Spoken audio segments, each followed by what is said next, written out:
Hindi man nasilayan ang total solar eclipse sa Pilipinas, marami pa rin ang nag-abang sa naturang astronomical event. Pero kailan nga ba makakaranas ang Pilipinas ng total solar eclipse?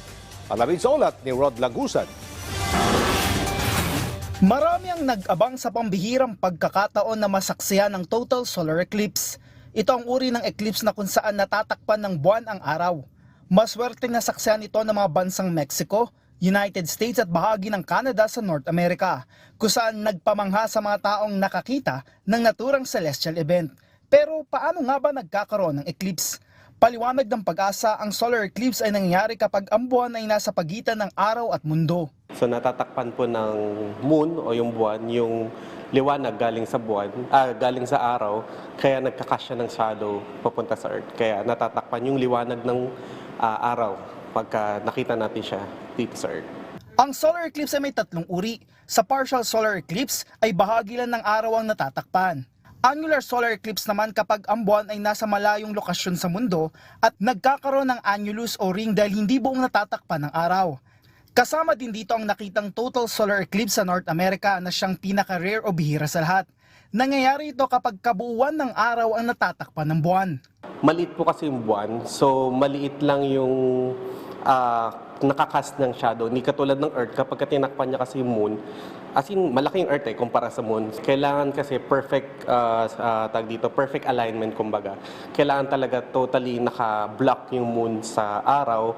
Kaya meron lang siya specific path kung saan lang dadaan tong solar eclipse na to. So kapag hindi siya tumugma doon sa path na yon, may kita mo lang is partial.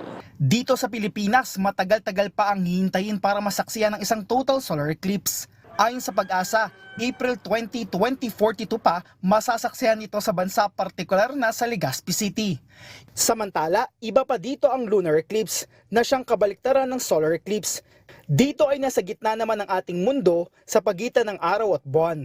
Nangyayari yon kapag natakpan na shadow, buo yung liwanag ng buwan. So may instance na nagiging pula yung buwan kapag nag-totality.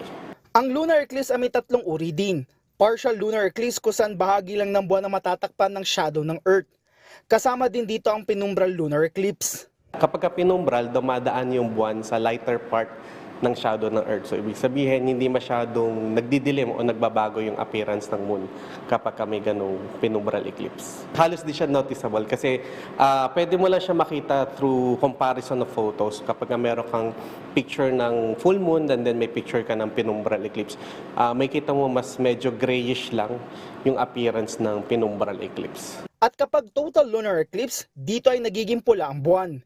At ang pinakamalapit na total lunar eclipse na makikita sa bansa na pwedeng abangan ng mga Pilipino ay sa September 7 to 8, 2025. Paalala ng Pag-asa, kapag solar eclipse, kinakailangan ng proteksyon sa mata dahil sa araw.